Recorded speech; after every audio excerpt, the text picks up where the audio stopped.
Bom dia! Já recuperou dos feriados ou do feriado? Ou esta semana também tirou férias? Olha, a Cor do Dinheiro não tira e, portanto, hoje, dia 26 de abril do ano da graça 2022, 8 da manhã, cá está o programa para lhe analisar a economia e a política nacionais. O meu nome é Camilo Lourenço, como sabe, e, without further ado, let's do it!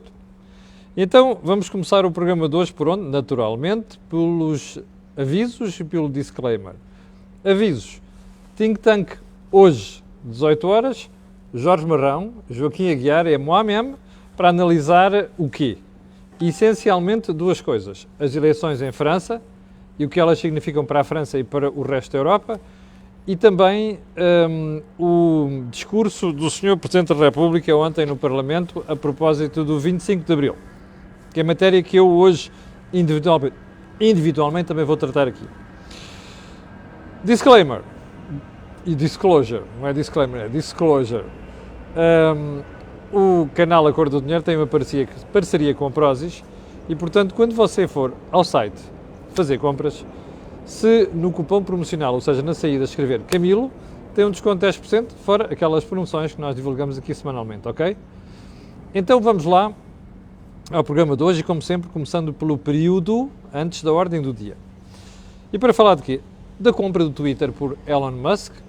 Primeiro ponto, o mundo está dividido entre os que acham deixem lá o gajo fazer aquilo e os que, este tipo, tem ali umas preocupações com controlar a informação, não sei das quantas.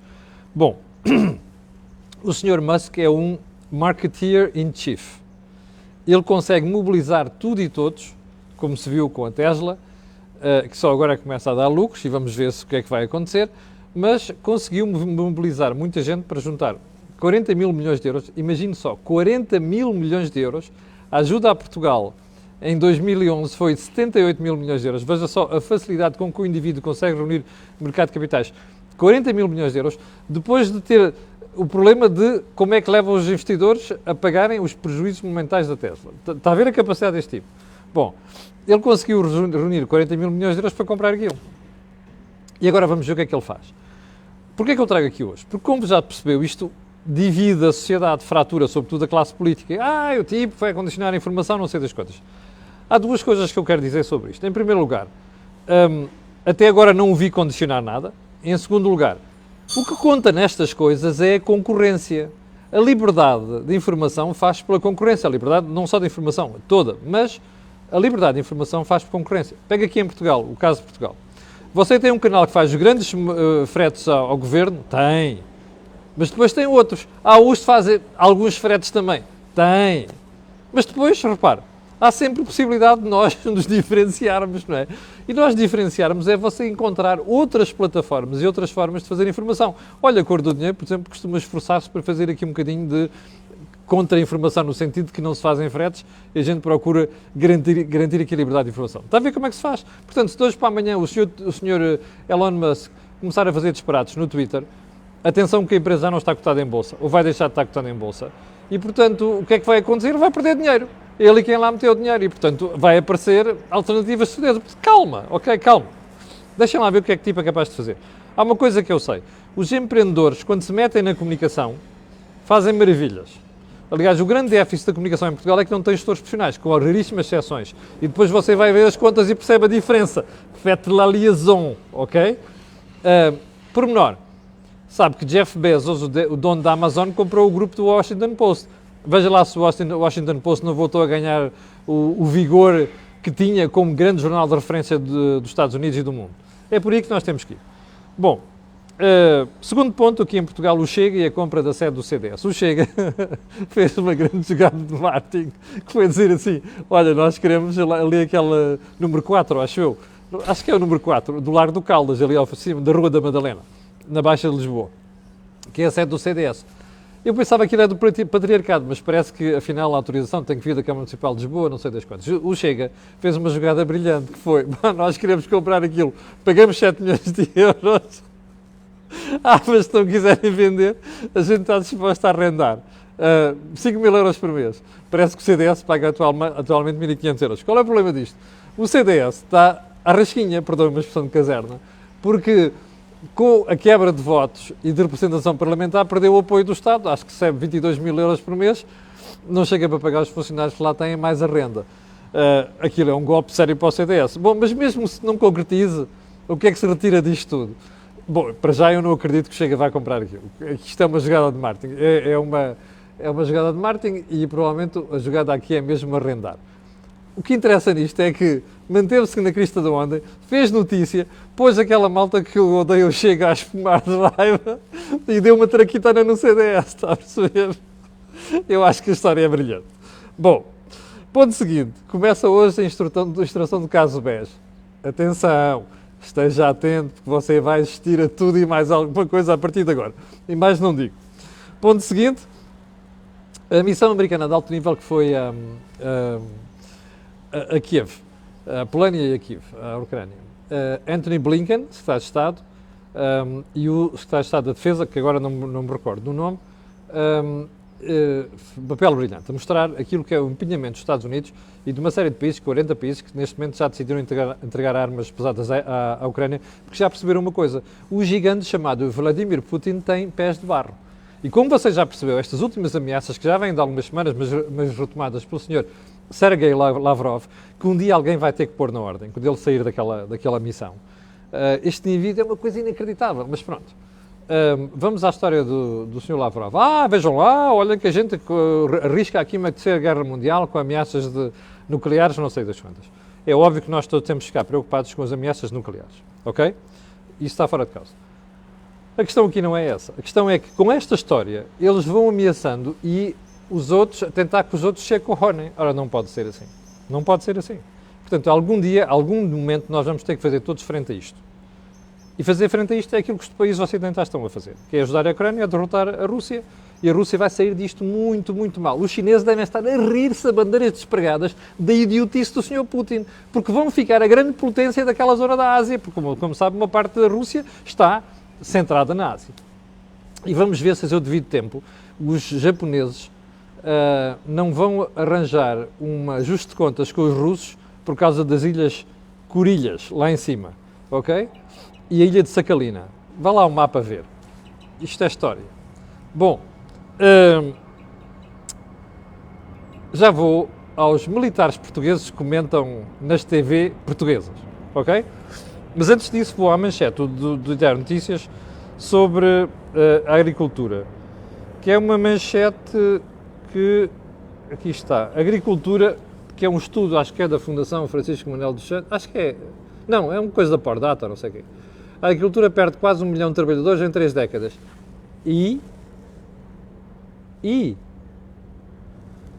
Deixa-me fazer uma pergunta. Você tem 1 milhão de trabalhadores na agricultura, que desaparecem em 30 anos.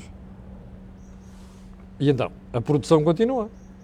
Ou seja, não sei se muita gente já percebeu, mas a produtividade na agricultura aumentou brutalmente em 30 anos.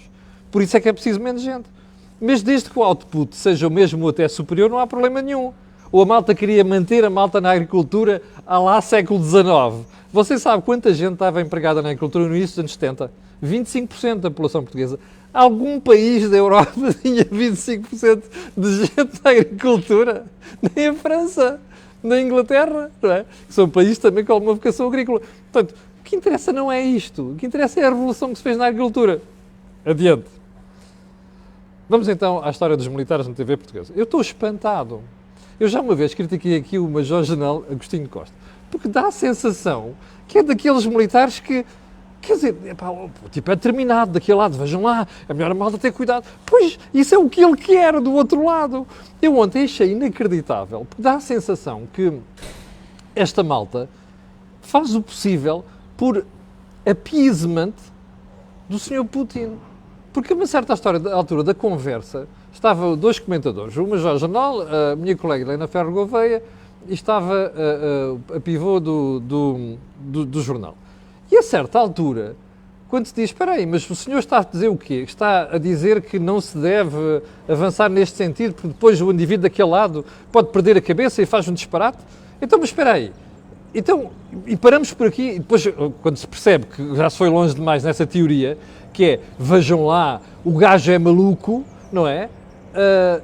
Pois, mas tínhamos discutido porque a guerra apareceu. Eu aqui há dias estava a comentar isto com algumas pessoas ligadas à instituição militar, ou castrense se quiser, e alguém me disse assim, Camilo, você já foi ver, eu não estou a dizer que seja o caso aqui, ok? Mas daqueles militares que lá estão, costumam ir. Você já foi ver daqueles militares que vão às televisões, quantos é que estão próximos da Associação 25 de Abril? Eu não tinha pensado nisto. Sabe o que é a Associação 25 de Abril, não sabe? Aqueles militares. Eu escuso, vai lá ver. Portanto, o que é que você está à espera? Acha que eles vão para lá defender pontos de vista pró-ocidentais? Bom, eu não sei se isto é verdade. Bom, mas quando ouço alguns destes tipos a falar, fico a pensar nisso, fico. Ok? Bom, 25 de Abril, ontem. Como você viu, desfiles para aqui, desfiles para ali, eu amanhã, olha, eu tinha-lhe prometido hoje trazer um gráfico. Não trouxe.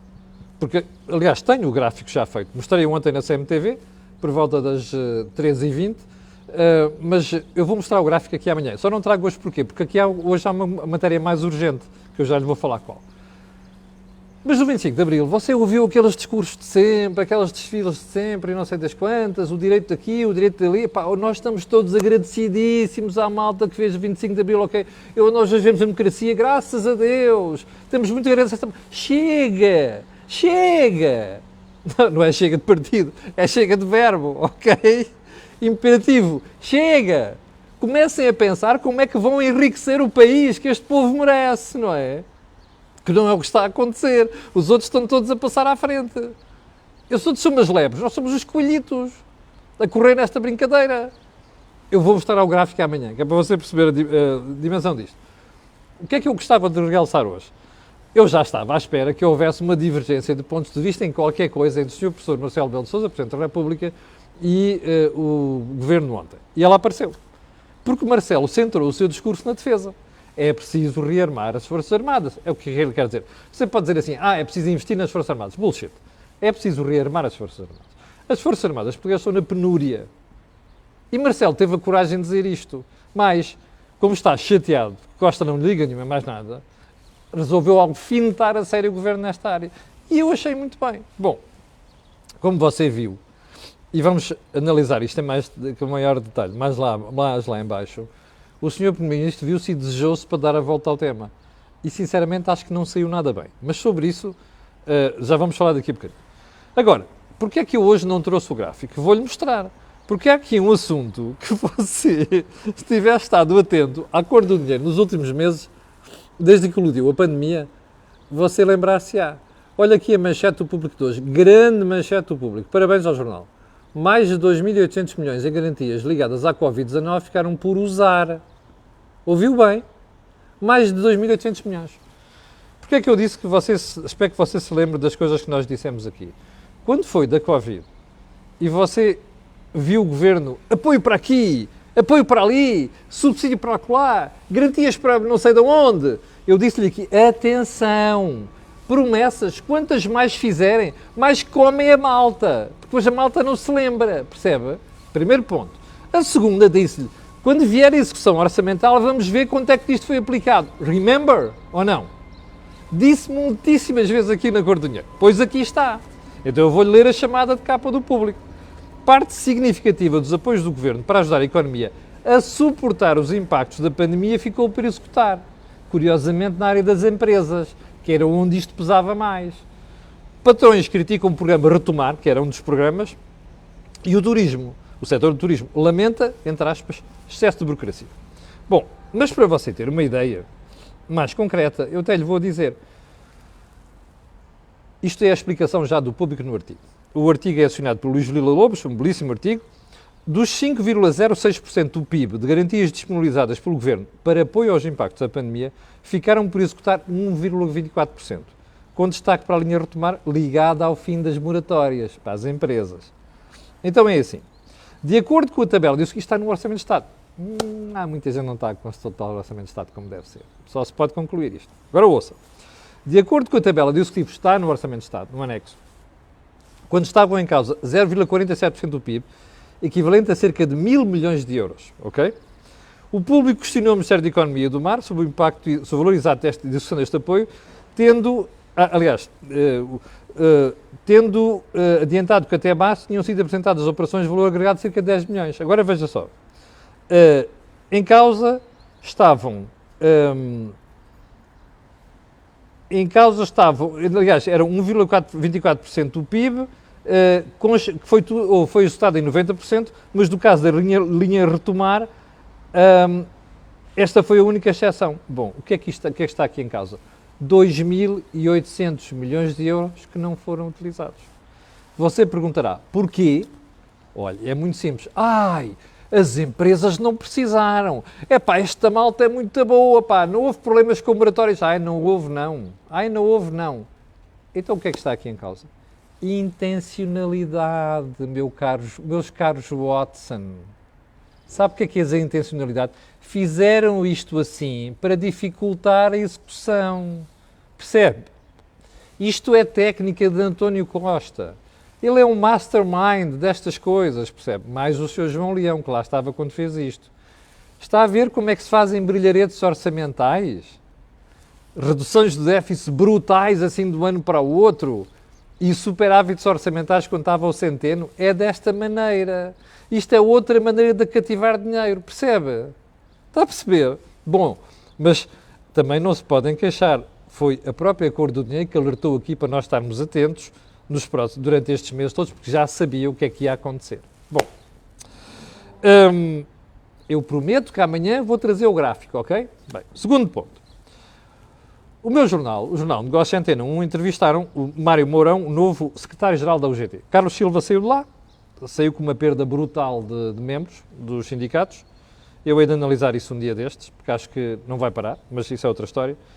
O Sr. Mário Mourão tem uma entrevista curiosa onde diz que, bem, cabe ao Estado assumir responsabilidades nos momentos salariais. Então diz assim, vamos separar as duas coisas. Um é o Estado, outras empresas. No Estado, diz ele assim, a inflação rondou 1,3%. Não sei muito bem onde é que eu vou buscar o dado, mas pronto, 1,3%. Portanto, os aumentos salariais no Estado deviam ser à volta disto. O que ele está a dizer é que, como eles aumentaram 0,9%, agora, como foi efetivamente 1,3%, o Estado devia estar a aumentar isto. E diz mais, o aumento da produtividade, portanto, é aqui a inflação mais o aumento da produtividade. Depois, quando o jornalista pergunta, mas espera aí, então quer dizer que os salários devem acompanhar a inflação? Não, porque a inflação depende de vários... Aquela conversa que já ouvimos da senhora Ministra da Presidência. É curioso ver o secretário-geral da UGT com conversa próxima do Governo. Ou seja, enquanto a outra é a correia de transmissão do Partido Socialista, do Partido Comunista, esta parece que quer ser a correia de transmissão do Partido Socialista. Mas enfim, depois diz assim, não, nos casos das empresas não, porque é preciso contar aqui, tem que subir alguma coisa, mas é preciso também olhar para a produtividade. Eu não percebi nada desta conversa. Então espera aí, nós... No Estado, porque a inflação chega a 1,3%, nós temos que subir 1,3%. Nas empresas, não é preciso subir o mesmo valor. Mas espera aí, depois aqui conta a inflação mais a produtividade. Eu não percebi nada disto. Eu vou dar um conselho aos economistas do GT. Vocês fazem um briefing ao Mário Mourão, que é para ele não se perder com estas conversas. Porque uma coisa é a inflação, outra coisa é a produtividade. Já agora, eu não percebi se o Sr. Mário Mourão quer aumentos porque a inflação é elevada ou se querem aumentos porque a produtividade subiu. É que também não sei se ele já percebeu, mas os salários só devem subir com a produtividade, senão gera inflação, não é? Ou seja, se você tem um aumento do output, da produção, não é? Ou seja, em menos espaço de tempo você faz mais, isso é aumento de produtividade, grosso modo, percebe? Claro que tem que explicar com maior detalhe técnico, mas para o espectador comum perceber é isto que se passa. Então nós temos que aumentar os salários de acordo com a produtividade. Ora, se a produtividade só pouco nós não podemos aumentar os salários. E sobretudo não podemos dizer uma coisa, não, há um aumento por causa da inflação e depois a gente tem que subir mais por causa da produtividade. Isto é uma estupidez. E convinha que a malta ajudasse o Sr. Mário Mourão a perceber isto. Bom, atenção, hoje é um dia muito importante em Bruxelas. Luz, eletricidade. O Sr. Dr. Duarte Cordeiro, soubemos isto pelos jornais espanhóis, mais a Sra. Teresa Ribeira vão à Sra. Margaret Vestager, que é, de vez em quando dizem uns disparates, mas é uma senhora muito dura na concorrência, para justificar porque é que aquele plano dos 30 euros por megawatt-hora deve ir para a frente. Bruxelas não está de acordo com isto, já lhe expliquei porquê. Há empresas europeias que não querem, porque dizem que as empresas ibéricas vão ficar com uma vantagem em relação a elas, têm toda a razão, e depois, por causa do receio de exportação de eletricidade para o resto da Europa a preços subsidiados. Madrid e Lisboa dizem que não, que para ali. Não é seguro que seja assim feito. Então o que é que Bruxelas quer fazer? Quer aumentar o preço por megawatt-hora, para deixar passar isto, porque o Conselho Europeu autorizou que Portugal e Espanha tivessem um regime excepcional. Então o que é que eles querem fazer? Em vez de 30 megawatts-hora, querem prestar para aí 50 ou 70 megawatts-hora. para minimizar este impacto e, sobretudo, o risco de conflitualidade em tribunais, percebe? Que é o que está aqui. Bom, a OMIP, que é a empresa que gera isto no mercado ibérico, que gera o mercado ibérico de eletricidade, já veio dizer que não. Já escreveu ao governo português, já escreveu à CMVM, mais a CMVM espanhola a dizer que isto não se faz. Não pode acontecer, que vai criar distorções. Mais grave do que isto, como é que se vai negociar, como é que se vai tratar os contratos já negociados? Parece que alguém esqueceu disto. E já agora, no futuro, os próximos contratos são negociados com base neste preço? Mas este preço é transitório, supostamente até ao final do ano. E depois como é que se faz? Faz-se uma média com a Europa? Isto é uma burrada monumental. Está a perceber? Isto não é assim que se faz. Governos de Espanha e Portugal estão à rasca, sabem que isto cria um problema com as empresas, com a opinião pública, e agora toca de apresentarem coisas acima do joelho, que é o que isto quer dizer. Bom, moral da história. Eu não sei o que é que vai sair de Bruxelas. Não sei se vão chumbar. Eu sei que a proposta como está não vai passar. Já tenho a certeza neste momento. Vamos ver, ao final do dia de hoje, o que é que vai sair dali, nomeadamente se aumenta o preço que o Portugal e a Espanha estão dispostos a pagar por aquilo. Uma coisa é certa também, o Sr. Paulo Gentiloni, que trata destas coisas da economia, já veio dizer que estas exceções não resolvem nada e que isto só cria distorções no mercado europeu, e eu acho que ele tem toda a razão. Se calhar a Europa tem que reolhar para isto tudo e, sobretudo, aqui a Espanha, a ver a forma como calcula os preços de eletricidade. O impacto do preço do gás, depois no preço da eletricidade. Se calhar isso tem que ser feito. Aguardemos, porque hoje, de certeza, vai haver alguma informação sobre isto. Bom, vamos voltar à questão do 25 de Abril. E porquê? Porque o Sr. Presidente da República diz que é preciso investir mais nas Forças Armadas. O Sr. Primeiro-Ministro, quando chega cá fora e questionado pelos jornalistas, diz assim: não, aquilo diz o Sr. Presidente da República já está programado e já está contratualizado. Mentira. Ok? Mentira. O que está no Orçamento de Estado e o que está no programado na Lei de Programação Militar não tem nada a ver com aquilo que se passa neste momento com o pedido da NATO de subir o investimento em defesa até 2% do PIB. Ok? Mas, entretanto, o Sr. Primeiro-Ministro, como acha que como as pessoas com estas histórias, houve um jornalista que perguntou: mas espera aí, então, e ele, não, mas espera aí, os 2%, aquilo que a NATO quer, nós também queremos, mas aí é preciso fundos europeus. Ai, valha-me Deus, está a ver? Pois, este tipo é um pedinte, percebe? O António Costa é um pedinte. Ele estoura dinheiro onde não deve estourar. Está previsto contratar 8.100 funcionários para o Estado este ano. Está a perceber? António Costa estoura dinheiro onde não deve estourar e depois diz que quando falta dinheiro é preciso que a Europa ajude. Valha-me Deus! Eu não quero fazer figura de pedinte na Europa. Este senhor tem que aprender a gerir os dinheiros do Estado, os dinheiros de contribuinte, que é para o dinheiro chegar para tudo. E depois vem com aquela história: nós temos que gastar na saúde, na educação. Aonde? Mas ele não gasta na saúde e na educação. Não é? Com a história das cativações, mais a porcaria toda que fez nos últimos 6 anos. É começar no Centeno e acabar no João Leão. Isto é uma vergonha, percebe? Está a fugir com o rabo à seringa. O senhor Primeiro-Ministro precisa de vir ao país dizer o seguinte: meus senhores, vamos ter de fazer sacrifícios, porque vamos ter que investir em defesa, o que significa que vai faltar noutras áreas. Capiche? O problema é que este indivíduo vendeu a história do fim da austeridade e agora está à rasca, não sabe governar sem serem com facilidades. Percebe? Isto é que é o ponto fundamental. Bom, eu já vou um dia destes aos comentadores de televisão que fazem fretes ao governo, já lá irei isto, vou deixar para outro dia. E queria fechar isto, nem vou para o CEF, o fecho do CEF foi adiado, como sabe, vou deixar para amanhã. Vou terminar isto com a frase da semana: é fundamental uma boa relação com o António Costa. Isto é o Mário Mourão, novo secretário-geral do GT. É preciso o quê?